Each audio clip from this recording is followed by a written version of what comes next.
Welcome to Capes, Cows and Masks, the show where we uncover the world of soups and science fiction. I'm Jake Hart. And I'm David Oscar. And on today's show, we're going to be looking at all the biggest news that has come out in the last couple of weeks. Some good, some bad, but we'll get into that. But before we do, Dave, how are you doing, man? I'm doing good. It's obviously coming to the end of January now. We've had our time to recollect our thoughts and try and get some order to 2021. Despite everything that's happening outside, I've been using the time to try and get some structure and sort through some stuff. As you know, I was going through a lot of like comics and old collectibles, etc. And yeah, it actually made me like realize some history I have with comics, which I had never talked about as well when we originally started this show. And I was talking about my history with comic stuff, and I was like, oh, I forgot about this entire like aspect of my life as well. So yeah, it's been a fun time going back through stuff, but you know, as far as content wise, that it has taken away a bit from that. So it's just been enjoying the main, you know, Disney Plus stuff we've been getting, etc. Yeah, definitely. I mean, obviously, since we last did the main show, WandaVision has premiered with the first 3 episodes. You can obviously check out our reviews that are up now for anyone interested. But yeah, man, it's just been a lot of Marvel news recently, a lot of Elizabeth Olsen and Paul Bettany talking to the press and stuff. So it's been fun, man. It's like we said on the WandaVision reviews, I feel that the MCU is back, you know, that feeling of like, oh, yes, it's coming and what's going to happen next sort of thing. So yeah, I've been really enjoying that aspect. And yeah, I've seen some of the stuff you sent us on the group chat, that Darth Maul watch. From the Phantom Menace era. Oh, yeah. That was yeah. Which is just crazy. Yeah.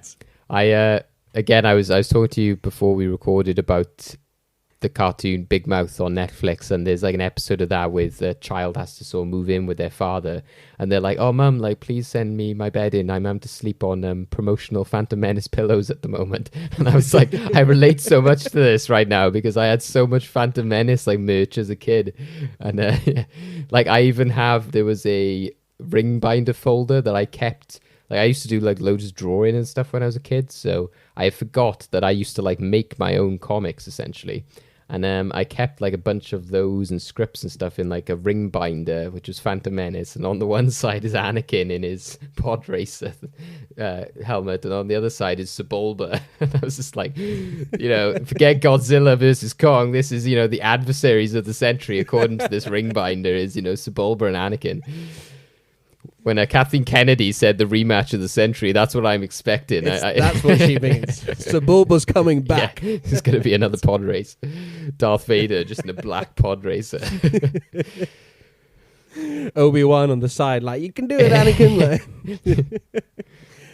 Yeah, man. Because when you sent that picture of that Darth Maul watch, it just brought back memories for me as well of that era of Star Wars merch was absolutely bonkers. Yeah. Like, I couldn't believe it. Like, the stuff they would make, that they would just slap like a Darth Maul thing on it, or a Jar Jar thing on it, and I'm just like, it was wild. I remember I had so much Jar Jar merch, which is insane. I mean, speaking of Star Wars, I haven't watched much, obviously, apart from WandaVision, but I was fortunate enough to get all the Skywalker Saga films on 4K, so I've been doing a rewatch of those, and man, I love Star Wars.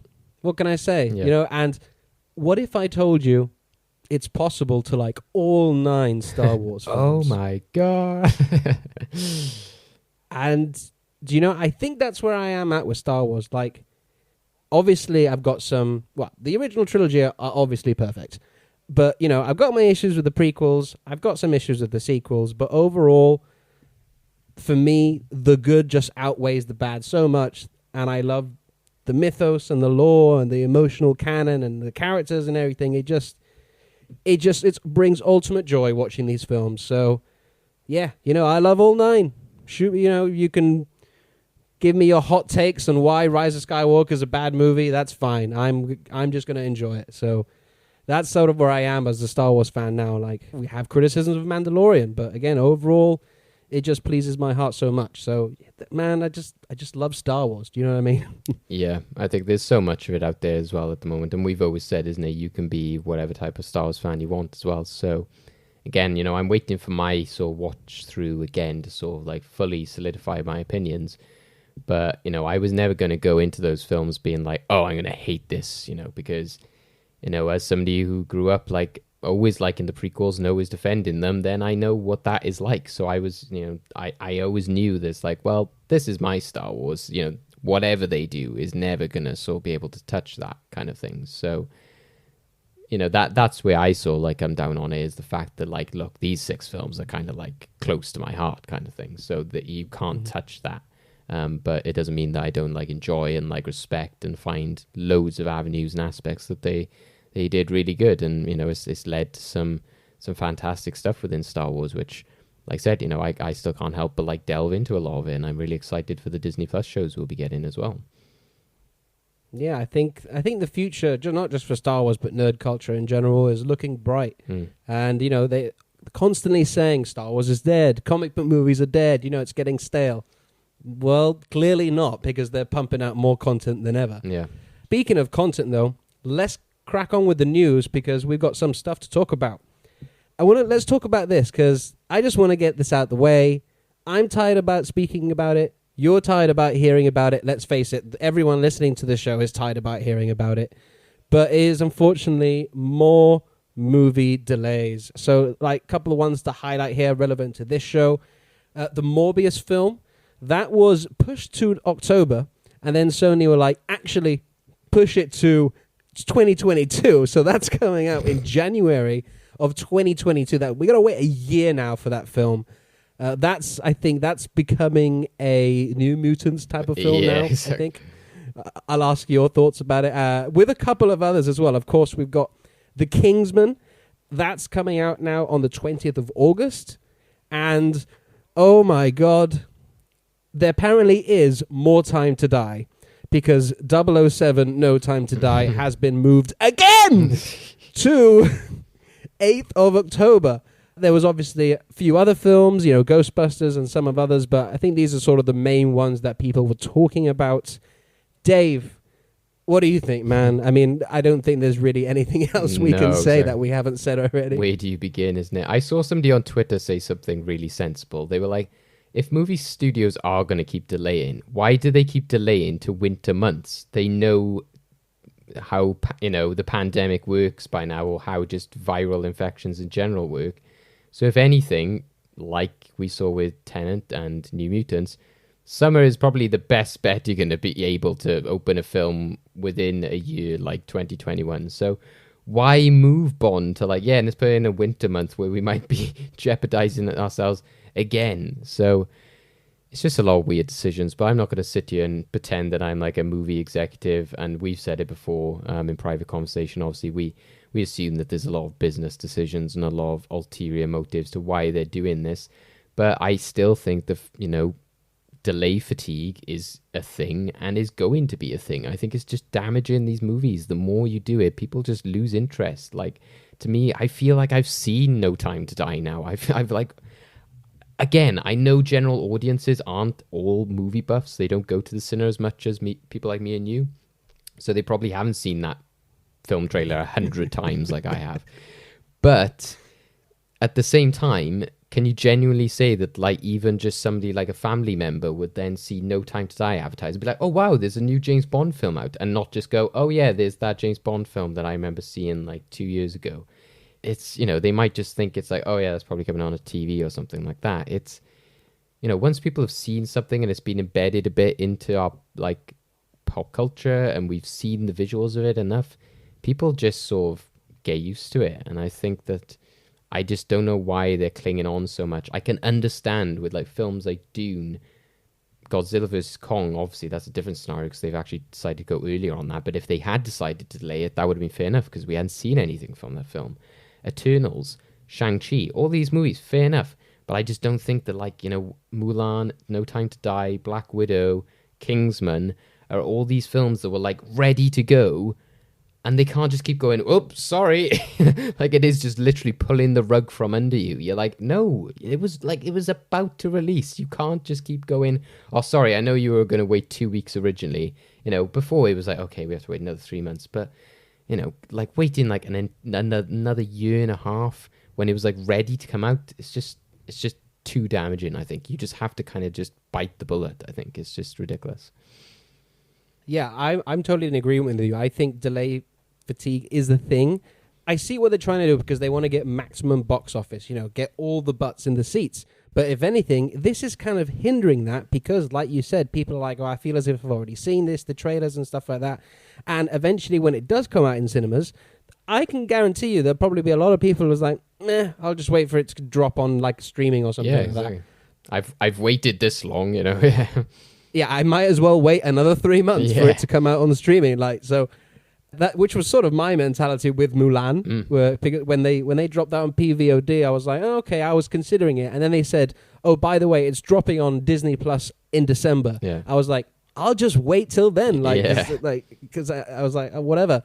So I feel as if with these type of films, we're going to get a similar scenario. Morbius, I'm just like, I watched the trailer again recently. I was like, I'll watch the trailer again just to see films, what's it trying to say? And I was like, yeah, it could be fun, but I feel as if I already know where this film's going to go. And I was just like, I just want to see it. It looks done. Just give it to us. And a film like Morbius and The Kingsman, let's be real here. The Kingsman's already an established franchise. And I feel with Kingsman, and you brought it up, that it kind of feels like a similar New Mutant scenario that Disney has acquired this, not really knowing what to do with it, doesn't really care for it in a way, and is just going like, oh, just release it at some point sort of thing. So I think eventually the August date for it, that has to be the day, because any further delays there, I'm just like, well, what are you doing? The same goes for Bond. At that point, just sell it to someone, because I'm pretty sure some people will pay a pretty penny for it. But don't be stupid and ask for 600 million. That's not going to happen. I understand that. So again, with Black Widow, I can understand with No Time to Die in some ways, because Skyfall, it was like $1 billion film. But again, it's like, I think you would have to be very specific about the films that do that. Like you said, Morbius and Kingsman, at most, they're kind of like 200, 300 million, dollar movies. They're not going to be at most. Yeah. So I don't know why they keep clinging on for dear life for these films that are not going to make them that much money anyway, especially if it's got like 150 million budget, where you're like, well, it's not going to get you that much in return anyway. So what's the point? It's, bizarre. And with No Time to Die, it's, like I said, I just don't think it could make that much money in this current climate. Yeah, maybe a Marvel film, but not that. But that's what I mean, because, Skyfall made $1 billion, but what came after it? Spectre, which wasn't received well at all, and then pretty soon after that, you get the sort of questionable attitude from Daniel Craig about playing the character again. It's, slit his wrists and play him again. Which was, it's still, it left people a bit salty about him, and there's an element of like, oh, is he just going to sort of sleep act through this film? So we're all questioning that, and then you add all the delays on top of it. It feels like a mess that you just need to get out in the open, literally dump that mess and move on, because it's just weird to me that after films like Dark Phoenix that the studios haven't learned their lesson, because again, to go through all of that, okay, yeah, they did reshoot parts of the film, but to watch it and go, well, that was crap, and like, why did you hold on for it for that long? What was the point? Just release it, because they obviously never had any intention to carry on with those characters. Yeah, maybe Kingsman, etc. Hopefully, Matthew Vaughn keeps saying that they want to spin off into new films and stuff. But at the same time, I think you're still perfectly reasonable to go, well, this is like an origin story anyway, so we can get away with putting this on streaming and having the rest still come out in cinemas, because it hasn't got Taron Egerton and it hasn't got Colin Firth, which I think are the big draws of those other films. So, this one hasn't got as big a names. And yeah, like we've said, No Time to Die, I think that there's a lot, I came out of Spectre pretty like, I've been hit and miss with James Bond films all my life, but yeah, I think that is an element going into that film. So I think that they do just kind of need to realize that potentially that money isn't there to be made at the moment. I think the only thing that could do it is like a massive Marvel film or Jurassic Park or something like that. Yeah. Well, speaking of massive films that's not coming to cinemas, the controversial, as always, Zack Schneider's Justice League. Now, this is relatively big news. It got a lot of people talking.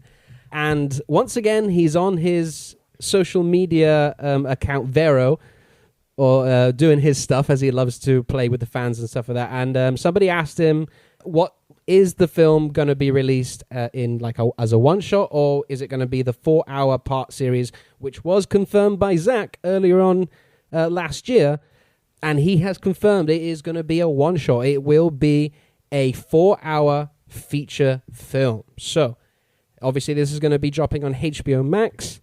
Still no news yet on how we're going to be able to see it outside of the US, but I'm pretty sure we're going to get some news very soon, because there's some rumblings going on in the industry that there's a new trailer going to drop with the date and everything. So I'm pretty sure we're going to get some news very soon. But Dave, what are your thoughts on the Justice League film being a 4-hour film rather than broken up into 4 1-hour parts? Yeah, I think when they first announced it, I was really excited because I thought, oh, wow, this is really changing how media and comic book content works. Because the idea of taking a film and splitting it up like that, I was like, well, yeah, this is like shows how much Hollywood is able to thrive off of these franchises and sort of make the most that they can out of them. But you never wanted it to kind of be like, oh, this is just like one of those director's cuts where it's just got like a bunch of deleted scenes included in it, like kind of like the rogue cut of X-Men, where you watch that and you go, oh yeah, that was cool, but I can see why they got rid of everything that was in it, kind of thing. But yeah. So, and you didn't want to then have 4 weeks or whatever of just being like, oh yeah, that was cool, but I don't know why that was there, why that was there, etc. Or I can see why that wasn't in the original theatrical cut that they did. So I thought that was interesting, but again, I think obviously that was at a different time. I think the fact that now we've had all these delays and all these films have been changed and all of this other stuff is going on HBO Max, and we've had all the Disney Plus stuff that's been delayed, so it means that we've got like double the amount of Marvel shows this year. I think that has a big amount to do with it, is the fact that they're like, look, we don't want to be like selling this as a TV series when we've got like infinite TV series as rivals to us at the moment. And I think the fact that they're now looking into making Peacemaker series and the Gotham series, I think that they would be it's a more clever move to not confuse people. Whereas before I thought they would be like, oh, that's cool, they could have the Snyderverse will have its own sort of HBO Max spin-offs, and it can have like series and films. But now that like so much has changed because of coronavirus and because they want to like level up HBO Max, I think this makes sense. It's like with The Irishman on Netflix. If you want to watch it as a series, then, you're welcome to do so. You can just stop halfway in and go watch it, a week later and watch the other half.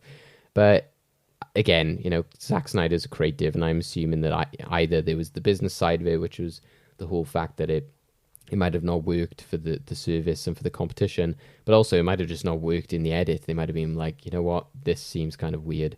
So, let's get the full vision as Zack Snyder wanted. And if he's the one saying, yep, this is the way to go, then, that's fine with me. Yeah, that's where I sort of go with this sort of news, because from the sort of very beginning, since obviously he was working on before Joss Whedon came in, he always imagined this as a film. And, he imagined this to be a huge, big spectacle type of film when...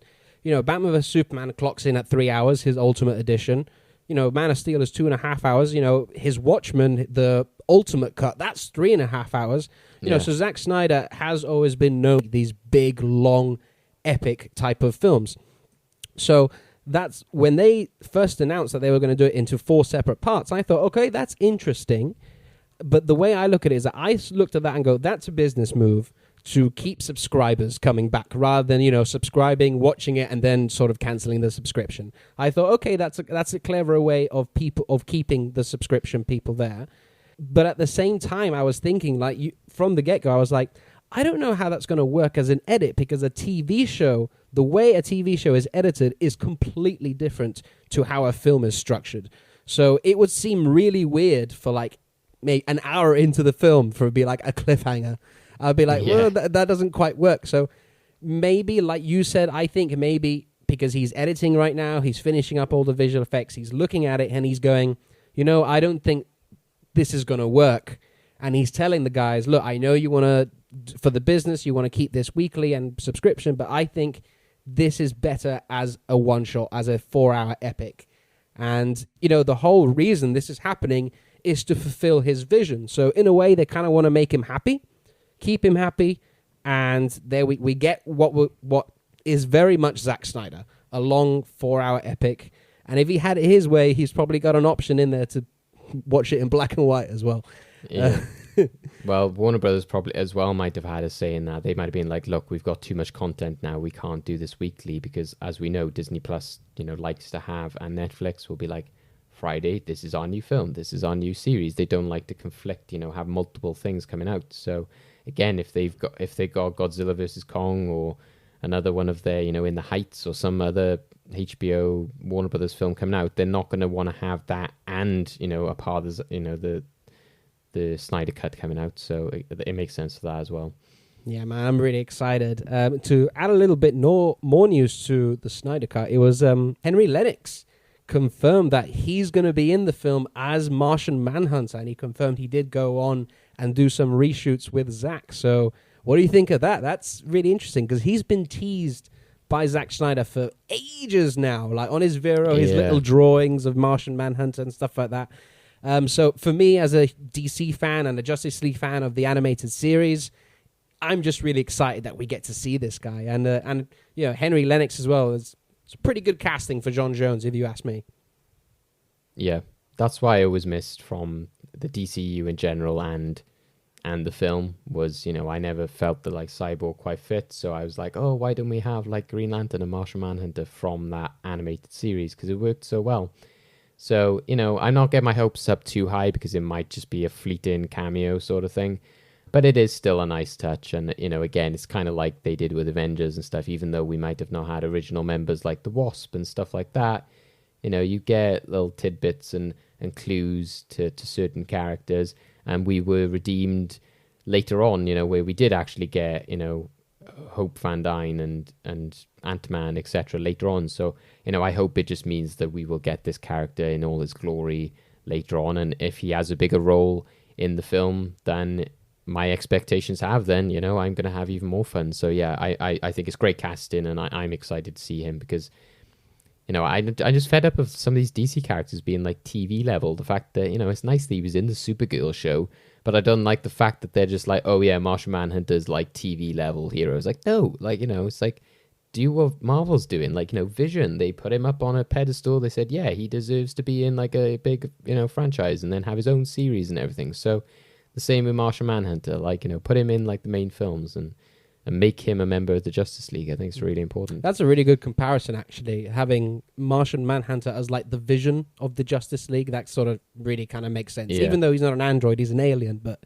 still he's got a similar sort of power set. He can like go through walls and stuff like that. So yeah, he's very like logical and smart and looks at things from a logical perspective. And in regards to him being in the movie as well, I just think as well, Zack Snyder's like, you know what, this is probably the last chance I'm going to get at making a DC movie.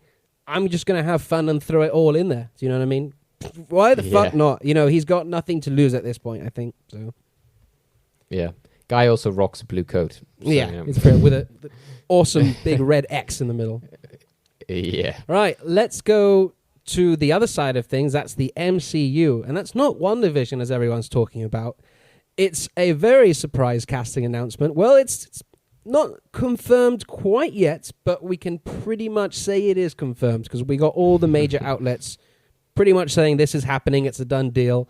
And that is Captain America himself, Chris Evans, is returning to the MCU for some future projects. Now, it's worth to note that this is not Captain America films or a series or anything. It's other Marvel projects. So, Dave, this is huge news.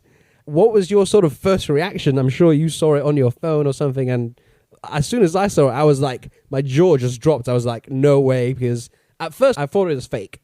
I was like, oh, is it one of those weird websites? And I was like, no, this is Deadline. I was like, hang on a second. And I clicked on it. And I was like, and then Hollywood Reporter was like, oh, this is happening. Like, so where's your head at? I don't know. I wasn't really surprised by it, to be honest. I don't know why. I was just like, oh, yeah, it makes sense. Because even though he said, well, I don't know, throughout the years, he has kind of said, yeah, this is my last one. I'm done. My contract's over. But I think he has said, oh, I'm always open to coming back and all that kind of stuff. And especially the way they left the character, they did leave it very much with an open door. And we all know the comic book properties are open to characters coming back from the dead, etc., and showing up in alternate realities and that kind of stuff. So yeah, I don't know. I wasn't surprised. I was just like, yeah, this makes sense to me. Chris Evans seems like a really nice guy. I'm just so more concerned for where this pops up. Like I said, it could just be like a kind of Tony Stark appearance in Black Widow, where it's just a flashback sort of thing. But if they do want to incorporate him into something, it could be in Spider-Man or, Doctor Strange, which might be interesting. But I hope it's not, which some people speculate, or one of the theories, I hope it's not when he's an agent of Hydra, because I gotta be honest, I don't like that storyline. I think that would be lame. I think it would be like, if they did that in 20 years or something, fair enough. But I never liked that storyline. I was like, it's, especially to have it so close after the sort of fit, because Captain America was so, well, Chris Evans as a person, as we've discussed, is so right for the character because of the patriotism, but like choosing the right path and being in control of, in Civil War, having like, we should be able to choose and all that kind of stuff. And then to just like have him then turn up again and be like, oh, there's an evil version of me which didn't do that. I will say as well, on a real world, real life level, having Captain America currently, as what's going on in America right now, becoming a Hydra agent is probably not the right message you want to send to people. Yeah, for me, it was shocking. I thought, his story was perfectly done in what we got in the MCU. That ending in End of Game just brought me to tears. It was absolutely perfect. And he was, like Tony starts off selfish, and he ends up, doing a selfless act. And it's vice versa for Cap. Cap is completely selfless throughout his entire journey. And then right at the end, he does something selfish because he's deserved that. And it's just a completely amazing, fitting ending for these two characters. And Cap, actually, I started in the MCU having Iron Man as my favorite character. But as the franchise went on, I actually kind of found myself relating and admiring Cap more. So by the sort of end of Endgame, he was like my favorite character. So it's really interesting that they're going to bring him back because of that. However, you know what Marvel are like. They like to play with the fans. I don't think it could. I could be completely wrong. I think it could be as cut and dry as he's back. But I don't know. I have a couple of theories. I think with Secret Invasion coming up, that would be an interesting way of bringing him in. He could literally just be a Skrull pretending to be Captain America. Yeah. And that's obviously why you have Chris Evans, so that could work. You got Nick Fury in there, so it definitely could work.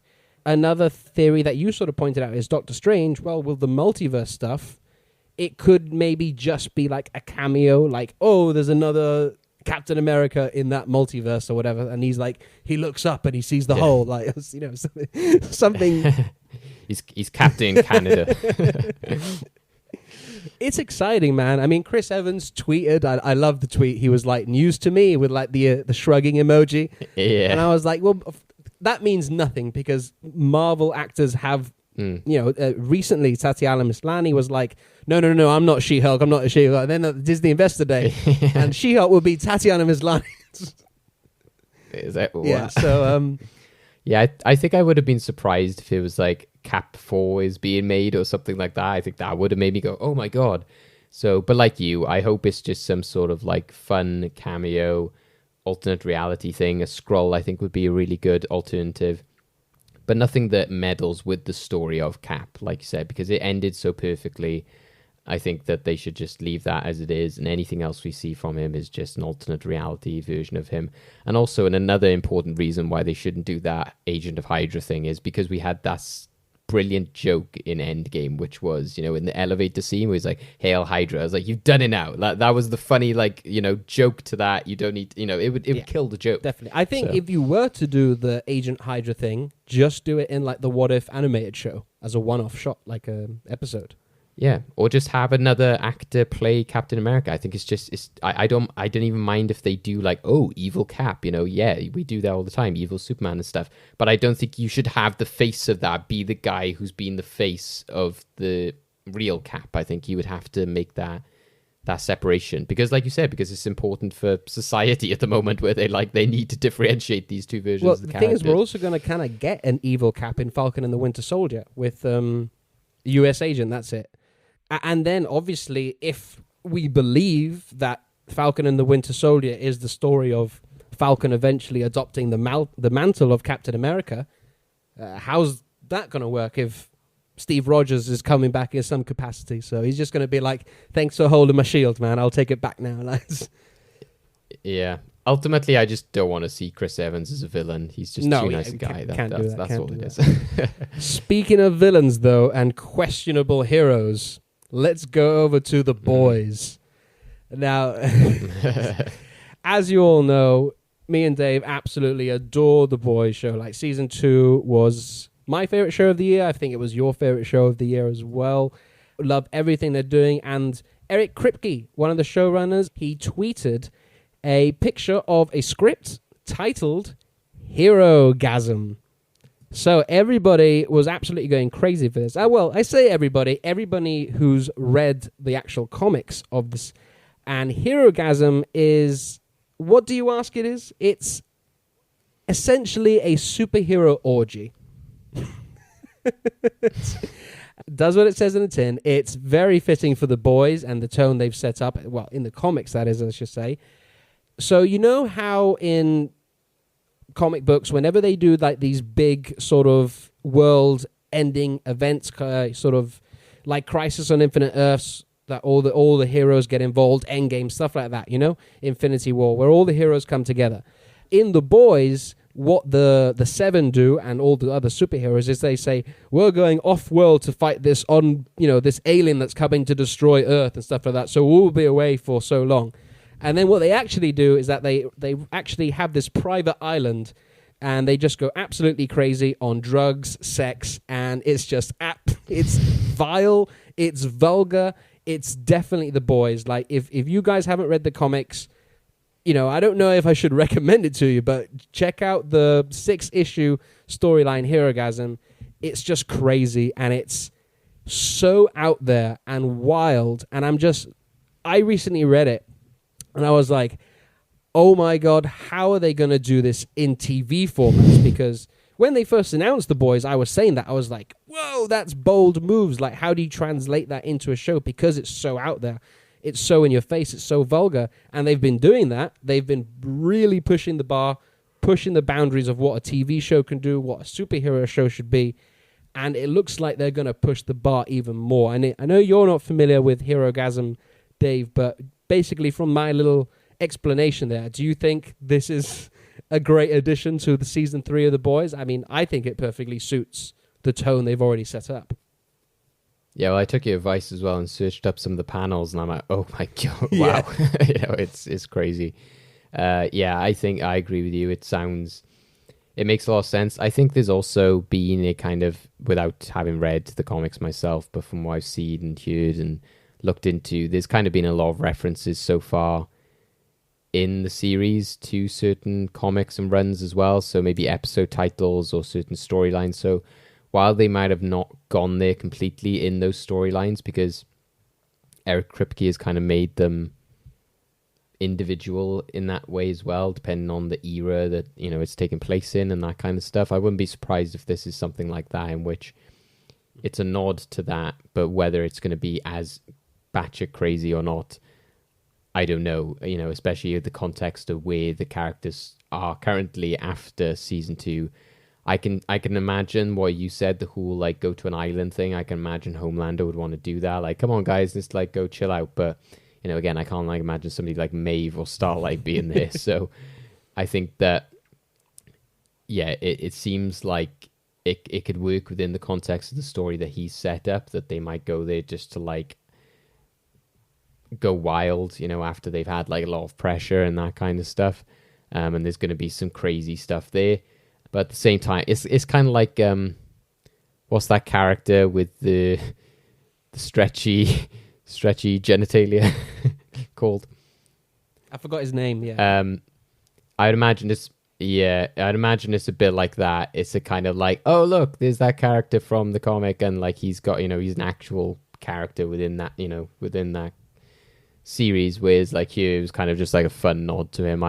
It sounds like to me that it might be that kind of situation. They're not going to like fully go there, but it'll be like an episode dedicated to it, or it might be like a lot of references, or just maybe even just the title. But from what you've explained, it does sound like something that would happen. I think they're going to go there to a certain limit. Obviously, like you've brilliantly explained, they've done very similar what the MCU have done, is that they've taken like elements from the comics and go, well, let's adopt a bit of that storyline and a bit of that storyline, but they've actually made it their own for TV, because obviously TV is a completely different medium to comics and how you tell stories.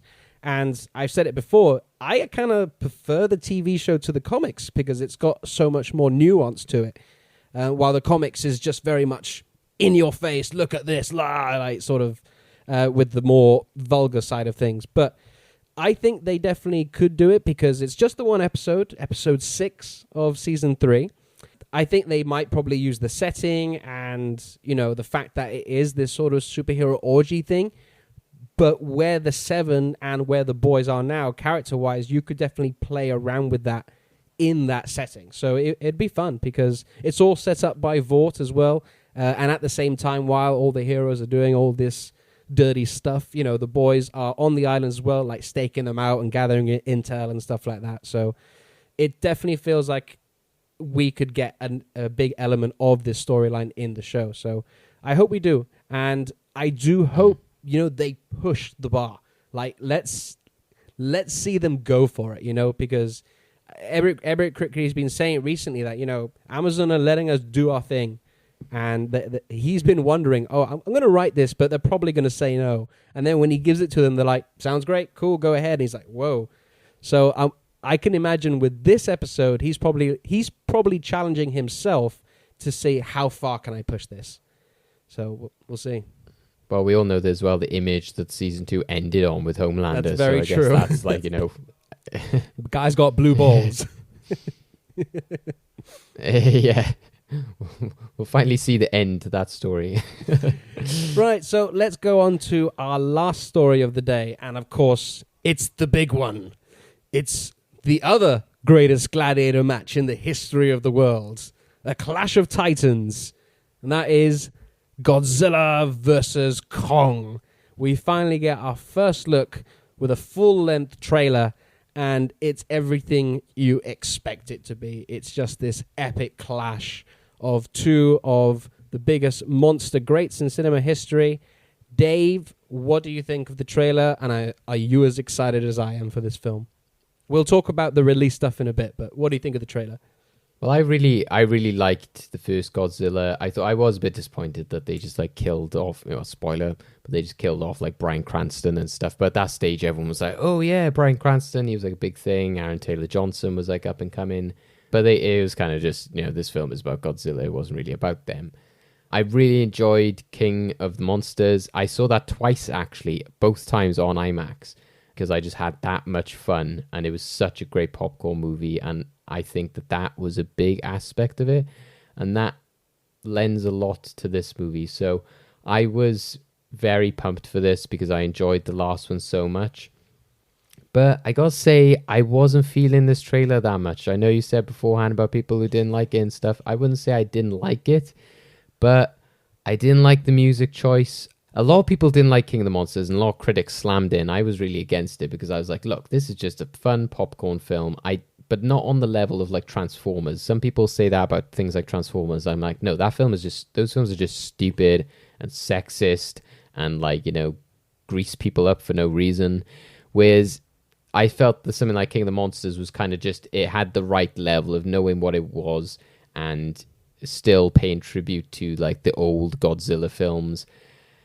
And there was still that majesty to it, that prestige. You had those shots of like Ghidorah coming up, and then there was like the cross, and what was the, you know, when the Firebird came out, and like that entire sequence, and Mothra, every time she appeared, there was like this big eclectic music, and it was all like artistic and stuff. So I've always liked that about kaiju stuff. So to me, this seemed like Pacific Rim Uprising. It seemed where they were like, yeah, let's make this cool, and you know, and let's show all the different swords and stuff. And I was like, so I didn't like the song choice, and I don't know. I think maybe I don't like versus films. I've come to notice because I notice a lot of similarities with this and Batman v Superman's trailers. Yes, yeah, I've seen a lot of people put up like shots from like the trailer and Batman v Superman and being like the parallels are like right there. Yeah, and I'm like, maybe I just don't like versus things because I don't like this idea of like Godzilla's out of control. We need to bring him in line. We need to get him in check and all this. And I'm like, but you've just heralded him as like the kind of hero of the franchise. He like saves the day in the first one. He kind of pretty much saves the day in the second one. So it's like in Batman v Superman, it's the fact that like, oh, Superman's out of control. I need to bring him in line by like beating the crap out of him. And it's like, I don't know. So I do like the fact that people are already doing like Team Cap or Team Iron Man is kind of like Team Kong or Team Godzilla, but I'm firmly Team Godzilla because these films have made me feel for Godzilla. So I think that I struggled with that as well, that they already made him the villain of this film in the trailer. I was like, I thought it'd be the other way around. So fair enough. I had so much fun with this trailer. I think you're wrong. I just had a blast with this, and it's sort of echoing what you said in that this film, like the others, it knows what it is. It's these big, fun, monster popcorn movies. Now, I'm not as much of a fan of the first one as you are. I think it's a decent flick, but I was like, I want more monsters. For me, there wasn't enough monster action. I was like, oh, Godzilla really only shows up at the end. So I was like, I wanted a bit more. And then when the Kong Skull Island movie came out, I saw the trailer. I was like, yes, this is what I want. More monsters or monster action. And then obviously we got King of the Monsters, which for me absolutely delivered. Like you, I saw it three times. I saw that in the cinemas. Wow. Only the once in IMAX, unfortunately. But I just absolutely adore that film. And then seeing this trailer, like it's in the title, it's Godzilla versus Kong. Like you have to make it bigger. Like it's got to be like, Batman versus Superman in a way. It's got to be this huge clash of titans type of thing. Now, I actually appreciate the music taste. I don't know if you're maybe not a fan of the actual music, or if you don't think it works for the trailer. I'm a fan of both hip hop, and I do think it works for the trailer because, in a way, it kind of reminds me of the Fast and Furious films, having a sort of song like that. In a way, I look at the Monsterverse universe as like a monster version of the Fast and Furious films. Things that don't make sense, that logically don't explain them. They're just fun popcorn films. They know what they are, and they're just having fun with it. Do you know what I mean? So just from the images alone we got, I'm already loving this film because that scene where they're in like a cyberpunk Neo Tokyo, all the buildings are layered with neon lights, that's just gorgeous. And just seeing those two like squaring off and like that, I love all that stuff. But to counter your stuff about, the Godzilla, or he's like a hero sort of thing, I'm Team Godzilla, and I don't necessarily think of Godzilla as a hero. I just think he wants to be the alpha, you know what I mean? So he doesn't care about the human race. He's not defending us from these monsters. He's just fighting them to prove he is the king. He is the king of the monsters. So, and I think it's sort of similar with Godzilla versus Kong. So, although I will say, I am Team Godzilla, but I do think Kong is going to come out victorious in this, because it kind of makes sense that we've had Kong, Skull Island, and now Godzilla versus Kong. In him beating Godzilla, he would be crowned King Kong. So yeah, it kind of makes sense. It kind of makes sense that he would win. But I'm still rooting for my boy because there looks like they're going to do him dirty there. But the whole sort of manipulation thing, Godzilla's suddenly he's acting a bit different. I don't know. I want to see how that plays out because that was the only thing I questioned. I was like, what would control Godzilla? What would manipulate him? So, and then obviously the jokes the Martha joke is going around again about eventually at the end of the film they're going to reunite because both their mothers is Mothra, and they're going to team up to fight Doomsday. So yeah, we'll see if that happens. But obviously not like that, but there is an element I think that it could happen maybe. if that external threat that's so-called manipulating Godzilla, what is that? And I don't know. I don't know. We'll see. I just want a fun flick. That's what I mean. And yeah, I think I love the like speculation people go into with it. And again, I don't have an issue with the mad cat monster stuff because again, I loved Godzilla King of the Monsters. So, you know, I'm all for that. I think that it's really fun. So, but like you said, I think it does come down to taste. I'm not a big hip hop fan. I like loads of styles of music, but that's one of my least favorite. I had the same thing when I watched like Hamilton. I was like, as much as people love that musical, I was like, this is hard for me to get into. But I got more into it once it got more traditional kind of songs at the end. And yeah, I found that with this one again, it was just the visuals. Like you, I loved that like neon Tokyo stuff. I thought that was good. But I just didn't like some of the, like when Kong is jumping off the boat and the explosions behind him. I was like, that's a bit too much on the nose. I could kind of get on board in King of the Monsters where they're kind of having that element of like, oh no, the storm is chasing us and it's the end of the world, blah, blah. We have to go underwater to find humanity's origins. All of that I thought was like really stupid and fun.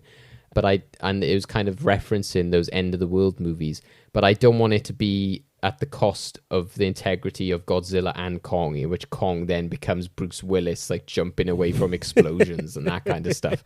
So, and I think it's also just the cast as well. I think it's just the fact that I would have been happy if they just sticked with Millie Bobby Brown and her dad and maybe one of the other. It was too bad that like so many of the Monarch people had died in King of the Monsters, like Ken Watanabe. I think that he brought a lot of prestige to this franchise. So the fact that they then had that actress who was saying that she was looking after the girl who spoke to King Kong and could communicate with him, and they kept like cutting back to her and she's like, it's Godzilla. And like they kept having those lines of like, they're going to fight and like, oh my God. And I was just like, right, we get it. I was like, it was just a bit too hokey for me. And again, this is coming from somebody who loved the hokiness of King of the Monsters. So maybe some of those lines is a bit sort of in, oh, look at this. Like, of course, like it's setting out the fight. But there was one line I did like, and it was, Kong bows to no one. Oh, when she said that, I was like, oh, yeah. And with the music thing as well, I just thought it gave the sort of energetic, pumping sort of fist, like you're in a boxing ring sort of vibe. I don't know. Maybe it's just because the recent like Rocky films and now Creed, that's got a lot of hip hop in it and stuff. So yeah, well, that's what I mean. If they make it work for the context of the film, I don't mind. And I think that what you said is if they're doing that on a marketing level, it's quite clever that they're like, oh, we kind of had a bit of a financial dip with King of the Monsters, so maybe we should be appealing to the younger generation who love Fast and the Furious with this kind of like, you know, modern vibe, which is what they kind of tried to do for Pacific Rim Uprising. So if it's still a good film and still like got that epicness and prestige to it, but they're just sort of applying that extra filter to it, I don't mind. But if it's just like done for stupid reasons, then that's just where I won't be on board with it. So I think it's more that like I think that it looks good, but I just didn't personally like the trailer. I just didn't think that the trailer did the film justice. Whereas I still think a lot of the stuff I'm seeing looks great and is a lot of the good things from the previous film. And I do, you know, again, I know a lot of people have problems with like, oh, it's just, you know, people bashing toys together and stuff. But a lot of kaiju films are like that. You know, that's where, you know, the days of people just dressing up in costumes of moths and three-headed creatures and jumping around the place. And I love that people are already there speculating like, oh yeah, Mechagodzilla is going to appear and it's going to be piloted by Millie Bobby Brown. And then there's people saying about Mecha Ghidorah, which, like you said, maybe that is going to be the actual, this is the unified thing that we now need to combine and fight against, because at that end credit scene in King of the Monsters, there was still the head of Ghidorah. So, you know, maybe Charles Dance is going to appear on the back of that or something like that. Yeah. So, you know, so sort of follow on what you said about the trailer not doing it justice.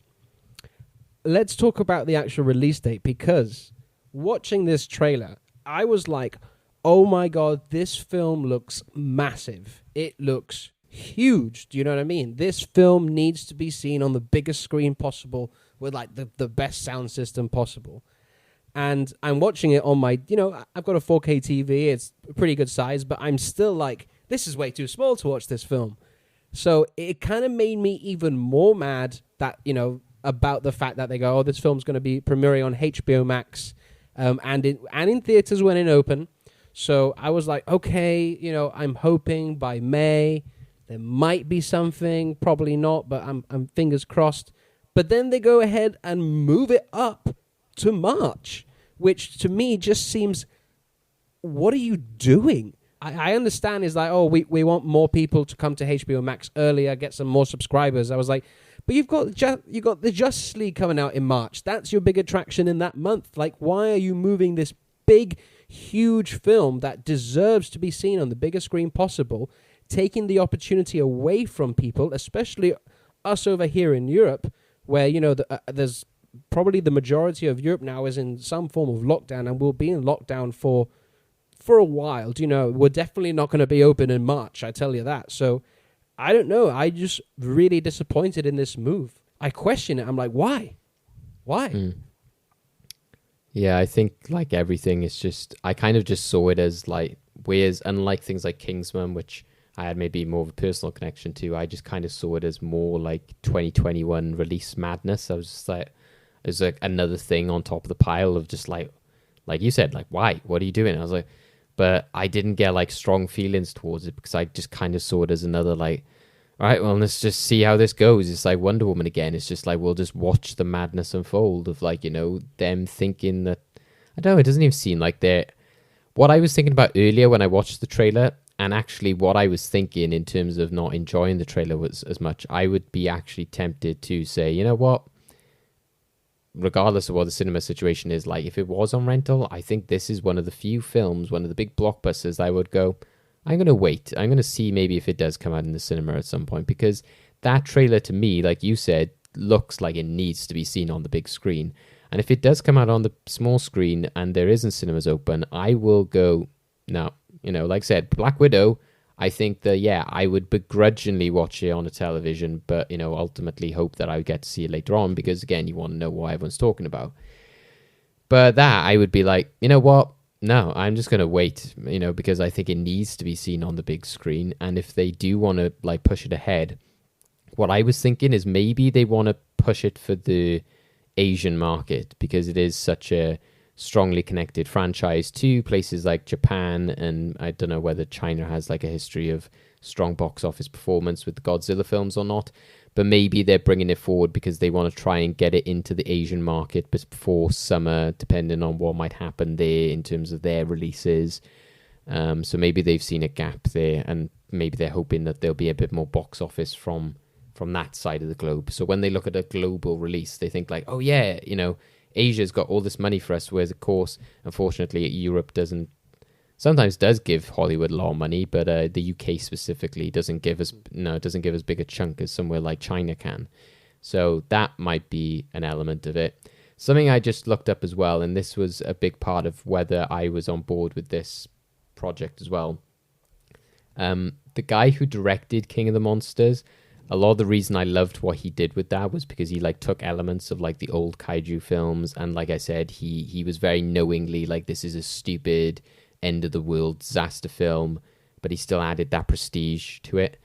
And he directed that film, but he hasn't directed this one. So that's why I'm a bit like, I feel that some of the aspects I loved about King of the Monsters maybe came from Michael Dougherty is his name. Interestingly, he worked on the story for X-Men Apocalypse. He also directed Krampus and Trick or Treat. If you've seen Trick or Treat, that's another great example of like taking a kind of stupid Halloween-y film but having that extra prestige to it. So he's still working on the story for this, but I am sad that he's not directing, and that's what gives me a bit more trepidation about it. The guy who is directing is Adam Wingard, who the biggest thing he's done is like Death Note for Netflix and the Blair Witch remake from a few years ago. So I'm like, not as good a track record as Michael Dougherty, who has he was a writer on X2 for God's sake. So, yeah, but I also think back to the first Godzilla, and that was the introduction of Gareth Edwards. So it's I'm willing to give people the benefit of the doubt because you just never know. Some people just knock it out the park with a new project, and it's also a different. I'm sure it's a completely different crew and a different set of writers and everything he's working with. So different collaborations can sometimes make it worse or even make it better. So we'll see. Yeah, we'll see. Well, I'm seeing a lot of similarities from there, so I'd probably say that some of the crew are the same. And if Michael Dougherty's doing the story, then there is still that element of like he's seeing the story through from the last one. So, like story-wise, it might still give me exactly what I want, but it might just not have that like directorial.